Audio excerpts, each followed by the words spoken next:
बिस्मिल्लाहिर्रहमानिर्रहीम। नाज़रीन, मैं हूं जावेद बलोच और उम्मीद है आप लोग खैरियत से होंगे। आज बड़ा अहम फैसला आया है ताहयात नाअहली से मुतल्लिक। और जो मियां नवाज शरीफ के सर पर तलवार थी सुप्रीम कोर्ट ऑफ पाकिस्तान की नाअहली की, वो आज दूर हो गई है, वो आज हट गई है।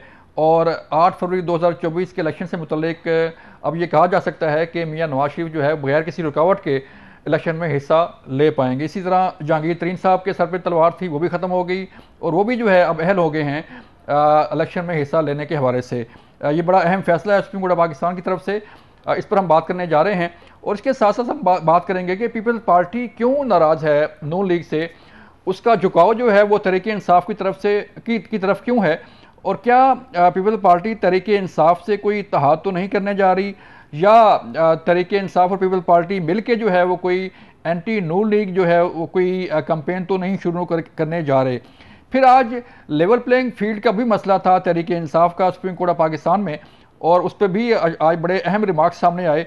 गो 15 जनवरी तक ये केस मुलतवी कर दिया गया, लेकिन रिमार्क्स बड़े अहम हैं, केस बड़ा अहम था। इस पर हम आज बात करेंगे। हमारे साथ आज मौजूद होंगे मुस्लिम लीग नून से सेनेटर आसफ करमानी साहब, उनसे बात करेंगे। फिर हमारे साथ मौजूद होंगे सैयद नवीद कमर साहब और नियाजुल्लाह नियाजी साहब तहरीक इंसाफ से, उनसे भी उनकी राय लेंगे और पूछेंगे कि तहरीक इंसाफ, पीपल पार्टी और नून लीग की सियासत जो है वो कहाँ खड़ी है। करमानी साहब, शुक्रिया सर हमें वक्त देने का। आज तो एक बड़ा अहम फैसला आया है जो ताहयात नाअहली से मुतल्लिक है। गो इलेक्शन एक्ट में तरमीम के बाद जो है ये तय था कि नाअहली 5 साल की होगी, लेकिन फिर भी नवाज शरीफ के सर पर जो है वो एक तलवार थी कि सुप्रीम कोर्ट से कोई फैसला, कोई वर्डिक्ट जो है वो आना ज़रूरी है। तो कुर्बानी साहब बताइएगा सर कि इसके बाद जो है नून लीग कहाँ खड़ी है और आपकी इलेक्शन कैंपेन में इसका क्या असर पड़ेगा। बिस्मिल्लाहिर्रहमानिर्रहीम। शुक्रिया जनाब। देखिए, गुजारिश ये है कि नून लीग पहले दिन से हम लोग ये कह रहे थे कि नवाज शरीफ साहब के साथ ज्यादती हुई है और उन्हें गैर ज़रूरी तौर पर एक तवील एक तज़ीक अमेज रवैये से गुजारा गया। झूठे केसेस उनके खिलाफ बनाए गए और उन तमाम झूठे केसेस की आहिस्ता आहिस्ता कलई खुलती गई कि ये सारे एक बेबुनियाद इंतकामी बुनियाद पर नैब न्याजी गठजोड़ का नतीजा थे। और फिर उनको बेटे से तनख्वाह न लेने के सिलसिले में नाअहल करार दिया गया और वो कहा गया जी ये ताहयात नाअहली है। ठीक है। उसमें जैसे आपने अपने इंट्रो में फरमाया कि इस पे ऑलरेडी पार्लियामेंट में इलेक्शन एक्ट आया और उसमें ये तय किया गया, मंजूर किया गया कि जी ये 5 साल होगी। और आज अल्हम्दुलिल्लाह सुप्रीम कोर्ट ने जौन सा है वो उसको अपहोल्ड किया है और मैं समझता हूँ कि ये एक और नवाज शरीफ की बेगुनाही की तरफ एक कदम है और नवाज शरीफ को अल्लाह ताला ने सुरखरू किया है और अदालतों ने भी ऐन आइन और कानून की रोशनी में मेरिट पर ये फैसला किया। जी कमानी साहब, कभी तो नवाज शरीफ के रास्ते में रुकावट आती है कि तीसरी बार वज़ीर आज़म नहीं बन सकते, कभी चौथी बार वज़ीर आज़म बनने से हवाले से जो है वो कुछ चीज़ें सामने आती हैं। तो नवाज शरीफ ने के रास्ते में जो भी रुकावट आई उन्होंने दूर की और वो दूर हो गई। तो अब जो है जो सूरत नज़र आ रही है, तो इलेक्शन 2024 जो है वो उसको कैसे देख रहे हैं कि नून लीग पीपल पार्टी भी पंजाब में आ रही है और बिलावल भुट्टो जरदारी का भी जो दावा है कि हम पंजाब में काफ़ी सीटें लेंगे और मुस्लिम लीग नून को डेंट डालेंगे। तो तैयारी क्या है मुस्लिम लीग नून की, प्लान क्या है कि जो 2024 का इलेक्शन है वो विन कर पाए। देखिए, मुस्लिम लीग नून जो है वो एक बहुत बड़ी जमात है, जाहिर है पीपल्स पार्टी भी एक बड़ी जमात है।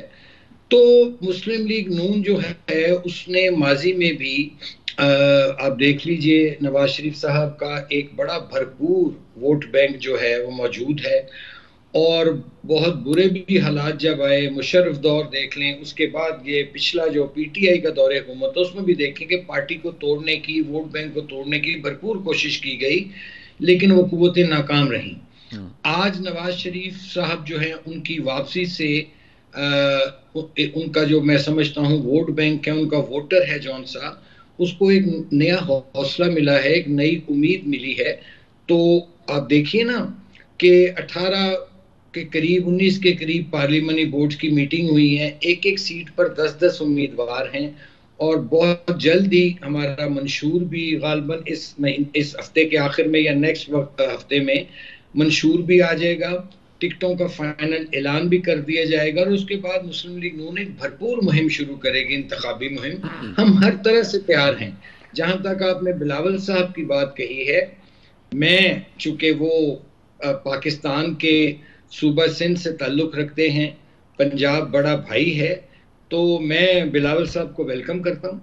वो आए हुए हैं लाहौर में और उन्होंने अपनी कैंपेन शुरू की हुई है और हम उनको वेलकम करते हैं, चूँकि हर एक जमात का हक है कि वो तमाम पाकिस्तान के शहरी हैं, बिलावल साहब भी, नवाज शरीफ साहब भी, शहबाज शरीफ साहब भी, तमाम लोग, और हर का हक है कि वो पाकिस्तान से जिस भी शहर से चाहे वो इलेक्शन लड़ सकता है। I wish him all the best and I welcome mister Bilawal Bhutto. लेकिन हम देख रहे हैं कि बिलावल भुट्टो जरदारी साहब की पीपल पार्टी की जो कैंपेन है वो शायद एंटी नून लीग बयानियां जो है वो सामने लेके आ रहे हैं। तहरीक इंसाफ की तरफ जो है वो इतना जो है वो उनकी झुकाव है उनका कि शायद तहरीक इंसाफ का वोट बैंक वो तोड़ सकें या वोट ले सकें, लेकिन जो बयानिया नजर आ रहा है वो एंटी नून लीग, एंटी नवाज शरीफ ही है। देखिए, ये सियासत जब होती है ना, और जब खुसूसन इलेक्शंस होते हैं, तो जो बड़ा फरीक होता है जी उसको टारगेट जाहिर है उसी को आप टारगेट करते हैं। और जाहिर है नून लीग एक बहुत बड़ी जमात है और पंजाब में खुसूसन उसका एक बहुत बड़ा वोट बैंक है। तो बिलावल साहब जाहिर है उनके पास और किसको वो टारगेट करेंगे, मुझे बताइए। वो जाहिर है नून लीग को ही टारगेट करेंगे, चूंकि उनका जो मुकाबला है, जो समझते हैं कि वो नून लीग से है। लेकिन मैं समझता हूं कि अभी पंजाब में और लाहौर में पीपल्स पार्टी को बहुत बहुत ज्यादा काम करने की जरूरत है। उसके बावजूद मैंने जैसे पहले अर्ज किया कि मैं बिलावल साहब को, पीपल्स पार्टी को भी वेलकम करता हूं। उनका भी हक है इलेक्शन लड़े वो, लेकिन फैसला जो है वो इंशाल्लाह 8 फरवरी को होगा कि अवाम किसको वोट डालते हैं। और अवाम जो इस दफा मुझे नजर आ रहा है वो पार्टियों की कारकर्दगी की बुनियाद पर वोट डालेंगे। और मुस्लिम लीग नून की कारकर्दगी माजी की, बेशक आप उसमें शहबाज शरीफ के अदवार ले लें, जितना अरसा वो चीफ मिनिस्टर रहे पंजाब, फिर नवाज शरीफ साहब के 3 अदवार ले लें, और फिर शहबाज शरीफ साहब का बतौर वज़ीर आज़म जो अदवार है, उसमें आप देखिए कि पाकिस्तान में अगर तरक्की और खुशहाली हुई है तो वो इन अदवार में हुई है। और पंजाब में अस्पतालों का जाल बिछाया गया, इंफ्रास्ट्रक्चर बनाया गया, और पूरे बल्कि मुल्क में ये किया गया। कराची में देखिए आप, वहाँ ग्रीन लाइन नवाज शरीफ ने शुरू की, सी पैक नवाज शरीफ लाया, और दीगर सहूलतें हमने हर सूबे को दी नवाज शरीफ ने। सर को खतरा तो महसूस नहीं कर रहे पीपल पार्टी से? नहीं, खतरा कोई नहीं। देखें, पीपल्स पार्टी एक जमाने में, चूंकि भुट्टो साहब लाड़काना का भुट्टो लाहौर से जीता 1970 में, लेकिन उसके बाद पीपल्स पार्टी जौन सी थी वो अपना उसके जो रूट्स थे वो पंजाब से आहिस्ता आहिस्ता ख़त्म होते गए। और उसमें मुझे कहने की इजाज़त दीजिए कि जब नवाज शरीफ साहब ने जब आकर मुस्लिम लीग को मुनज़्ज़म किया और उसको एक अवामी जमात बनाया, तो उसके बाद फिर आप देखिए कि पंजाब में पीपल्स पार्टी के पास चंद ही सीटें रह जाती थी। पिछली दफ़ा भी आप देखिए 2018 में उनकी गालबन पंजाब असेंबली में 8 या 10 सीटें थी। तो मैं समझता हूँ कि लेवल प्लेइंग फील्ड मिलना चाहिए सबको। इलेक्शन जो से हैं वो आज़ादाना, मुनसिफाना, ट्रांसपेरेंट होने चाहिए, कि जिस पर ना यहाँ किसी को सियासी जमातों को और ना ही किसी इंटरनेशनल ऑब्जर्वर को उस पर उंगली उठाने की इजाजत हो या उंगली उठा सके। वो बिल्कुल क्लियर इलेक्शन होने चाहिए। जिस जमात को भी कौम अवाम वोट देती है, मुस्लिम लीग नून को देती है, उनकी मेहरबानी, किसी और जमात को देती है, बिलावल साहब को देती है, फाइन, हमें कोई इतराज नहीं। हमारा सिर्फ मतम नजर ये है कि पाकिस्तान में अगर 8 फरवरी को इलेक्शन होना है तो वो फेयर, फ्री, ट्रांसपेरेंट होना चाहिए। और इस ट्रांसपेरेंसी की जिम्मेदारी जो है वो बुनियादी तौर पर इलेक्शन कमीशन पर है और निगरान हुकूमत पर है। मैं ये ठीक है। कमानी साहब, तहरीक इंसाफ जो है वो लेवल प्लेइंग फील्ड मांग रही है। आज भी इस केस की समाअत हुई सुप्रीम कोर्ट में और लेवल प्लेइंग फील्ड से मुतल्लिक जो है वो ये केस था। तो आप समझते हैं कि वाकई ही उनके पास लेवल प्लेइंग फील्ड नहीं है, या एक बयानिया जो है वो घड़ा जा रहा है या प्रोपेगेंडा किया जा रहा है, आप कह लें? और तहरीक इंसाफ के मुतालिक आपका क्या समझते हैं कि तहरीक इंसाफ कहाँ खड़ी है इलेक्शन में? देखिए, तहरीक इंसाफ का मामला ये है कि ये एक बिल्कुल एक प्रोपेगेंडा है जिसके वो बड़े माहिर हैं। अब देखिए कि आज ही की खबर है कि पीटीआई के 76% यानी जी 76% उनके जी लोगों के कागजात नामजदगी मंजूर हुए हैं। ठीक है, और सबसे ज्यादा उन्हीं के मंजूर हुए हैं। तो उसके बाद कौन सा लेवल प्लेइंग फील्ड वो डिमांड करते हैं? असल में तो देखिए, मैंने जैसे पहले अर्ज किया है कि कारकर्दगी की बुनियाद पर लोग देखें बहुत तंग आए हुए हैं। मैं बड़ी साफ बात आपसे सही है सही करूंगा, है। People are fed up. लोग तंग हैं।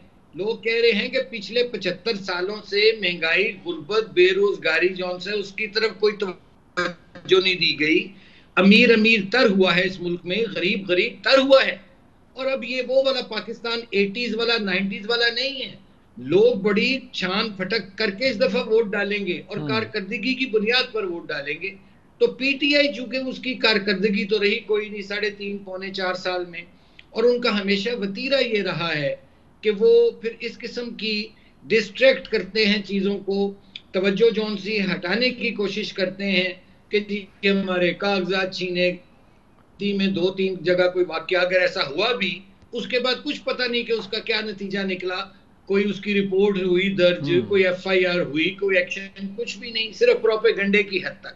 सही है। तो दूसरी बात यह है कि उनके अक्सर जो लोग हैं, जो मेन उनकी लीडरशिप थी, वो या मफरूर है या रूपोश है या जेलों में है। तो मुझे नहीं समझ आती कि वो कहाँ खड़े हैं। उन्हें तो खुद नहीं पता वो कहाँ खड़े हैं, क्योंकि जो सानेहा 9 मई उन्होंने किया है उसके बाद उनके पैर उनके उखड़ चुके हैं, पांव उखड़ चुके हैं। और लेकिन जो प्रोपेगेंडा है उसके वो मास्टर है, जाहिर है वो करते बिल्कुल रहे। सर, लेकिन प्रोपेगेंडा के 8 मास्टर फरवरी हैं। को फैसला हो जाएगा। प्रोपेगेंडा के मास्टर हैं सर। करमानी साहब, आपका बहुत शुक्रिया, आपने वक्त दिया। मुझे एक ब्रेक के लिए कहा जा रहा है, मिलते हैं ब्रेक के बाद। जब ब्रेक से वापस आएंगे तो फिर हमारे साथ होंगे तहरीक इंसाफ के वकील रहनुमा, उनसे बात करेंगे और पूछेंगे कि तहरीक इंसाफ का बयानिया जो है वो किस तरफ जा रहा है। मिलते हैं ब्रेक के बाद।